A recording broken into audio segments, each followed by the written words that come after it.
নিজৰ নৃত্যৰে সকলোৰে মন জয় কৰিছিল কাকলিয়ে। 9 বছৰীয়া কাকলিৰ প্ৰতিভাক লৈ সকলোৱে কৰিছিল গৰ্ব। দুভৰিৰে চমক সৃষ্টি কৰা প্ৰতিভাৱান কাকলিৰ বাবেই ভৰিৰ অস্ত্ৰোপচাৰে মাতিলে কাল। ভুল চিকিৎসাৰ বাবে কাকলিৰ মৃত্যু হোৱাৰ অভিযোগ ৰাইজৰ। নাচি ভালপোৱা কণমানি কাকলিয়ে দেখিছিল বহু সপোন। নিজৰ নৃত্যৰে সন্মোহিত কৰিছিল সকলোকে। কিন্তু এটা সামান্য আঘাতৰ বাবে ভৰিৰ অস্ত্ৰোপচাৰ কৰি নিজৰ জীৱনলৈ কাল মাতি আনিলে 9 বছৰীয়া কাকলি দাসে। বাক্সা জিলাৰ গোলগাঁও গান্ধীনগৰত সংঘটিত হৈছে এই মৰ্মান্তিক ঘটনা। নাচি ভালপোৱা কাকলিয়ে এখন ভৰিত পাইছিলে আঘাত, যাৰ বাবে পিতৃ আৰু মোমায়েকে তাইক লৈ গৈছিল গুৱাহাটী মেডিকেল কলেজলৈ। সুস্থ হৈ থকা কণমানিজনীৰ ভৰিৰ অস্ত্ৰোপচাৰৰ উপদেশ দিয়ে চিকিৎসকে, আৰু তাৰ পাছতে ঘটিল সেই অনাকাংক্ষিত ঘটনাটো। অস্ত্ৰোপচাৰ কৰি সুস্থ হৈ জীয়ৰী উভতি আহিব বুলি ভাবি থকা পিতৃয়ে জীয়ৰীক মেৰিয়াই আনিলে বগা কাপোৰেৰে। স্থানীয় ৰাইজৰ অভিযোগ অনুসৰি মৃত্যু হোৱা কাকলি দাসক শ্মশানত লৈ যোৱাত ৰাইজৰ দৃষ্টিগোচৰ হয় মৃতদেহটোত ভৰিৰ সমানে সমানে পেটৰ কাষৰ পিনেও কটা আছিলে। ভৰিৰ অস্ত্ৰোপচাৰৰ বাবে পেটৰ কাষ কটা যুক্তি ক'ত বুলি এতিয়া মনত প্ৰশ্ন উত্থাপন হৈছে তেওঁলোকৰ। গুৱাহাটী মেডিকেল কলেজ হাস্পতালৰ ওপৰত উঠা এই অভিযোগ কিমান দূৰ সত্য সেয়া পৰৱৰ্তী সময়তে হ'ব লক্ষণীয়। ইতিমধ্যে মৰণোত্তৰ পৰীক্ষাৰ বাবে কাকলিৰ মৃতদেহ বৰ্তমান প্ৰেৰণ কৰা হৈছে বৰপেটা মেডিকেল কলেজলৈ। আচলতে ভৰি অপাৰেশ্যন কৰিব নিছিলোঁ, মৰে ছোৱালী। ভৰি অপাৰেশ্যন তাতে 6 দিন থকাৰ পিছত ফিট দিনা আৰু অপাৰেশ্যন কৰলাক। ভৰি অপাৰেশ্যন যদি ভৰি অপাৰেশ্যন কৰা আমি তাতে গ'লোঁ। ৰুমৰ পৰা আমি 8টামান বজাত গৈছোঁ। 8টামান বজাত জয় মেট্ৰ' ঠিক মাকৰ হাতৰ পৰা 11টামান বজাত নিছে। এই ডক্টৰহঁতে নিছে, ছাৰহঁতে 11টামান বজাত নিয়াৰ পিছত ঠিক আমাক 4টা চাৰে 4টামান বজাত ওলাই দিছে পেচেণ্টটো। ওলাই দিয়াৰ পিছত ডাইৰেক্ট সিহঁতে আই চি ৰুমত সুৰকাই দিছে। আই চি ৰুমত সুৰকাই দিয়াৰ পিছত আমাক সুৰকিব দিয়া নাই। সুৰকিব যিহেতু দিয়া নাই আমি সুৰকা নাই আৰু জানি জুতি। ঠিক ৰাতি 12টামান বজাত আৰু আমাক বাইদেউহঁতে খবৰ দিছে যে আপোনালোকৰ বাচন আমি বহুত চেষ্টা কৰিলোঁ, কিন্তু চেষ্টা কৰাৰ পিছতো আমি কিজানি আশা দিব নোৱাৰিম আৰু তেনেকৈ ক'লাক। তেতিয়া আশা কৰিব দিয়া আমি ওলাই আহিলোঁ।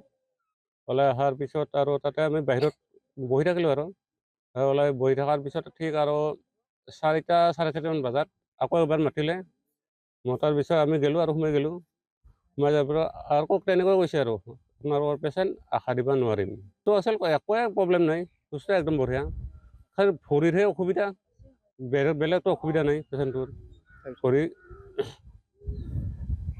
ঠিক আৰু 4:30 5টা বজাত সুখবৰ দিলে, তাৰমানে ভাল খবৰ নহয় আৰু তেনেকৈ ক'লে। আৰু যিহেতু ভাল খবৰ নিলে নাই, আমিতো সিমান নাজানো না, ময়ো সিমান।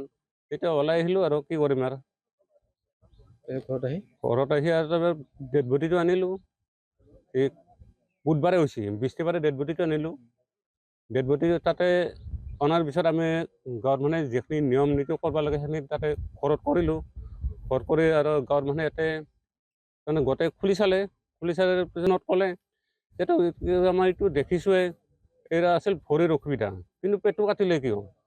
সেইটো ক'লে সেইটো পেটটো কটাৰ কাৰণে কিবা এটা আমাৰ সন্দেহ হ'ল আৰু কিয় কাটিলে পেটটো? ভৰিহে অপাৰেশ্যন, পেটটো কিয় কাটিলে? এনেকৈ ক'লে আৰু তেতিয়া তাৰ ন্যায়টো বিচাৰোঁ আৰু। এলোকৰ ছোৱালীটো আগৰ পৰাই অসুস্থ আছিল, ভৰি এখন বাকী অসুস্থ নাই, কিন্তু এই ঘেৰি চেৰি কৰে, ডেন্স পাৰ্টি কৰে, এনেই চিম্পুল ডেন্স আৰু LP স্কুলত আৰু কি ডেন্স কৰিব। এনেকৈ ভালে আছিল ছোৱালীটোৰ স্বাস্থ্য পাতিও ভাল। এনেকৈ ৰাস পূজাত এই ডেন্স কৰিছিল। তাতে বোলে মটকা খাই হেৰি হ'ল আৰু হৈ তাৰপিছত ওচৰত ডক্টৰখন নিছিল যদিও একো নহ'ল। তেওঁলোকে আৰু ক'লক যে গুৱাহাটীত লৈ যায় ট্ৰিটমেণ্টখিনি কৰলাক। কিন্তু পেটত কাটাৰ কাৰণে আৰু মানুহ গতিকে তাৰমানে অলপ হেৰি আৰু কিয় পেটত কাটলাক, ভৰিত কাটিল, ভৰিত অপাৰেশ্যন কৰলাক, কিন্তু পেটত কাটাৰ কাৰণে আচৰিত মানুহখিনি। আৰু সেইটো এটা ন্যায় পোৱাৰ কাৰণে সমূহ ৰাইজেও এটা আহ্বান জনাইছে, আৰু ময়ো সেইটোকে ভাবোঁ। কি বুলি ভাবে আপুনি? তেওঁলোকে ন্যায় পাব লাগে। যদি কিবা ভুল হৈছে এতিয়া আমি ক'ব নোৱাৰিম, পষ্টমৰ্টেমৰ পাছতে ৰিপৰ্ট হ'ব কিয় বা কাটিল। এতিয়া চিমলা পুলিচ সেইটো তেওঁলোকেতো আৰু সেই এডমিটটো খান্দি ওলাইছে। এতিয়া পেকিং কৰি আৰু গাড়ীত লৈ যাব, পষ্টমৰ্টেম কৰিব, তাৰপিছতে ৰিজাল্টটো হ'ব। যদিও মানুহে সন্দেহ কৰিছে পেটটো কাটাৰ কাৰণে, কি কাৰণে কাটিলটো কোনেও জানা নাই, আমিও নাজানো দিয়কচোন। এনে কথা এতিয়া ভাবোঁ আৰু সেইকাৰণে এটা ন্যায় পালি ভাল হয়। বাক্সাৰ পৰা গোলাপ নাথৰ ৰিপৰ্ট, কাৰেঞ্জন আছাম।